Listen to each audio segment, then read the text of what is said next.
की चढ़ियाँ आंखों में हो रही है आज आपकी विदाई, हो रही है आज आपकी विदाई। करते हैं ईश्वर से यह प्रार्थना कि पूरी हो आपकी हर जीवन में मनोकामना। અહીં ઉપસ્થિત સર્વે આચાર્યો, ગુરુજનો અને મારા વિદ્યાર્થી મિત્રોને મારા નમસ્કાર। આજે ધોરણ 8 ની વિદ્યાર્થીઓનો વિદાય સમારંભ છે, એટલે આપણે એકઠા થયા છીએ।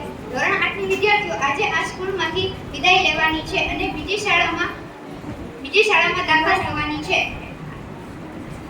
તેઓ પોતાના ઉજ્જવળ ભવિષ્ય તરફ વધવાના છે।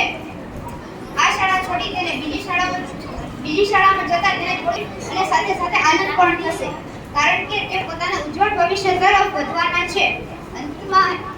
અંતમાં તો હું એટલું જ કહીશ કે ભલે તમે આ શાળામાંથી વિદાય લો, ભલે તમે આ શાળામાંથી બીજી શાળામાં જવાના હો, પણ આ તમારી વિદાય નથી, આ તો તમારી એક નવી શરૂઆત છે, નવું સફળતા તરફનું એક પગલું છે। તમે તમારા જીવનમાં ઘણી ઘણી ખૂબ પ્રગતિ કરીને સફળતા પ્રાપ્ત કરો અને તમારા શિક્ષકો, આચાર્યો અને ગુરુજનોનું નામ રોશન કરો એવી હું શુભકામનાઓ પાઠવું છું।